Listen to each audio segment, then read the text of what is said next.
Странските инвеститори недоволно соработуваат со домашните компании, но фали и квалификуван кадар во Македонија за развој на индустриските зони. Власта сака да го напреди моделот кој го промовираше и успешно го реализираше претходната влада, но сега е соочена со доста предизвици. Според вице-премиерот Кочо Андјушев, слободните зони направиле голем исчекор во развој на индустријата, но признава дека има уште многу простор да се работи на ова поле. Сериозен проблем, вели, и натаму останува немањето доволно квалификуван кадар. Кога ќе видите дека тие компании бараат 18.000 вработени во нашата држава да вработат до моментот, ама кога ќе видите на другата страна на списокот на расположив кадар, такви нема.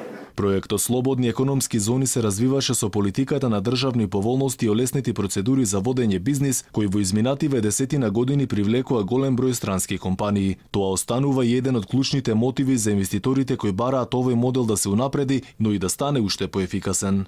Дирекцијата на ТИРС во Скопје е пример за ефикасност и со тоа оваа институција ја прави земјата многу поатрактивна како дестинација за инвестирање, што секако значи огромна предност. Дел од меѓународните представници укажуваат и на потребата од ефикасна битка против нелегалниот бизнис, корупцијата, но и ефикасноста на администрацијата. Според нив е многу важно Македонија да работи засилено на реформите и што поскоро да стане дел од Организацијата за економска соработка и развој. Ако станете членка на оваа организација, ќе бидете посилни во борбата против нелегалната трговија, а ознаката на OECD е исклучително важна на светско ниво.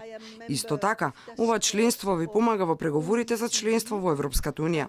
Во апликацијата за членство во ЕУ има две поглавја кои се директно поврзани со овие инструменти. Едното е за корупција и нелегална трговија, второто за реформите во администрацијата. Со нивно имплементирање ќе бидете чекор поблиску до ЕУ.